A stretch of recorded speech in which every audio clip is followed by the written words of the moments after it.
Alright, clap for me. Alright. Hello and welcome to the Be a Better Boss podcast. I'm your host, Ian Highfield, and this podcast has one very ambitious goal: transforming the world through transforming the workplace. In today's episode, we are exploring a psychological concept that profoundly affects both individuals and organizations. It's known as the arrival fallacy. The arrival fallacy is the belief that happiness will come when we achieve a specific goal, when we close that big deal, when we get promoted, when we hit that revenue target, when we land our dream job, we will be happy. But here's the truth: happiness doesn't magically appear when we achieve these milestones. In this episode, we'll unpack the arrival fallacy and why it's so pervasive, and how it connects to lessons we discussed in previous episodes on this podcast.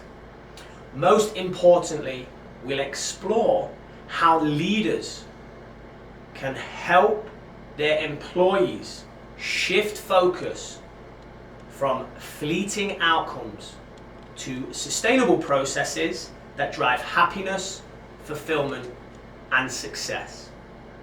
So, the arrival fallacy. Popularized by positive psychology, it describes the illusion that achieving a goal will bring lasting happiness. It's the idea of, I'll be happy when. I'll be happy when I get promoted. I'll be happy when I hit my sales target. I'll be happy when I get that new Rolex. I'll be happy when I purchase that new Louis Vuitton bag. For an athlete, I'll be happy when my ranking is this, or when I've won this. While these achievements may bring temporary satisfaction, the feeling often fades quickly. Why? Well, because of hedonic adaptation. We mentioned the hedonic treadmill in previous podcasts. Hedonic adaptation, our tendency to return to a baseline level of happiness, no matter how positive or negative our circumstances become. This is why the arrival fallacy is so pervasive. The arrival fallacy is embedded in our culture, in our workplace environments, for several reasons. At the core of the arrival fallacy is something that is encouraged by traditional corporate strategies, and I've discussed this previously: outcome-focused thinking.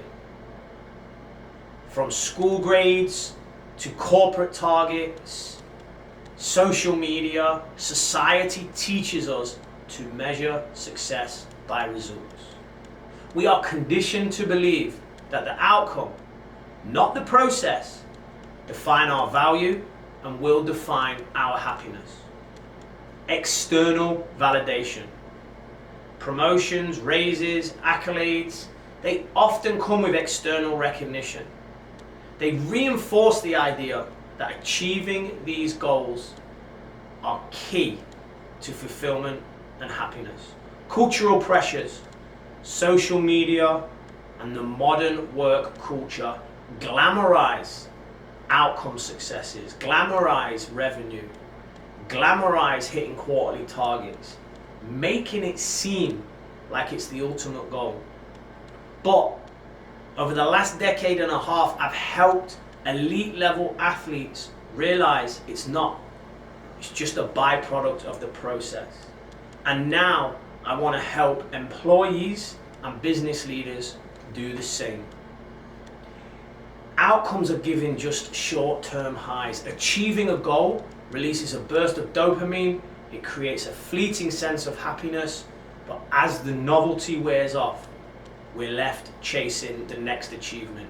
Hey, we just won the league. Great.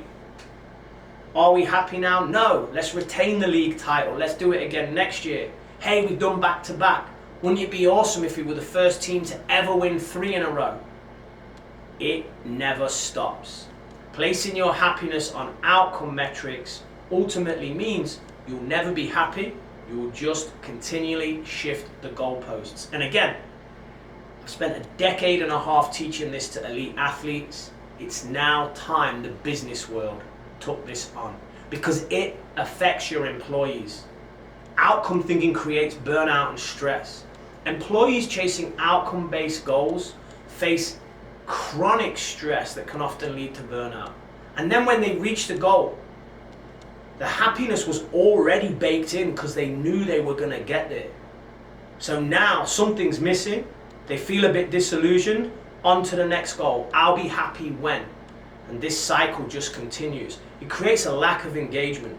Focusing solely on outcomes leaves employees disengaged from their day-to-day work and worried about targets and hitting those metrics that we all value.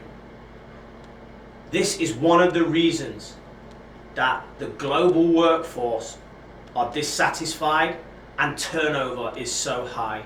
Unrealistic expectations tied to targets that create the arrival fallacy are taking its toll on our workforce. We must connect back to the process-focused approach. In our last episode, we discussed how focusing on controllable processes, not outcomes, has transformed the athletes I work with. I even gave you some examples of high-level elite results that have been obtained through this. Golfers under pressure, instead of worrying about their score, they focus on breathing, balance, tempo, self-talk. This process focus not only improves their performance, but helps them manage stress and enjoy the game. Business lessons.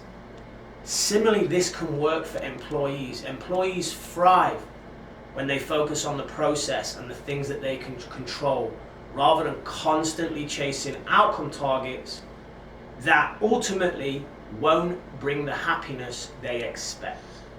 The process goal scorecard was a tool I discussed that can be used to create this. It's also a tool that can combat the arrival fallacy. By measuring progress on controllable actions, not just outcomes, employees can find fulfillment in how they engage in their work, not just what they're going to take from it. We need to help employees break free of the arrival fallacy, and here's how you, a business leader, an entrepreneur, a manager, a CEO, can do this. Help them escape this trap by redefining success. Shift the focus to processes. Highlight daily actions and habits that drive outcomes rather than outcomes themselves. Instead of emphasizing sales closed, focus on client interactions, follow-ups, and the relationships that are being built. Celebrate process wins. Recognize employees for constant effort and improvement, not just hitting targets. Build purpose and meaning. Connect employees to a greater purpose or mission. Help them see how their roles contribute to the organization's vision, mission, and values, and also how this contributes to their evolution as a person. When people feel their work has meaning, they're less likely to chase external validation. They're less likely to succumb to the arrival fallacy. Foster intrinsic motivation. Encourage autonomy, encourage mastery, encourage purpose. Intrinsic motivation reduces the need for external rewards. It will help employees find fulfillment in the work they do. Encourage employees to reflect on their progress and, as a leader, appreciate their efforts. Have gratitude practices with your employees that can help them focus on the present moment and find joy in what they're achieving with the small wins daily, rather than placing all of that gratitude on a huge target that, when they finally hit it, it's empty because they've already built this in to their happiness. Instead of dangling distant goals, offer employees opportunities to grow and learn in the here and now. Emphasize continuous improvement on a day-to-day basis, not just final results. So, my closing thoughts. Beyond the finish line, The arrival fallacy is a trap that convinces us happiness lies on the other side of a goal. It's convinced elite athletes this for years, and they are coming up with strategies and interventions to help deal with this. But the business world is too far behind.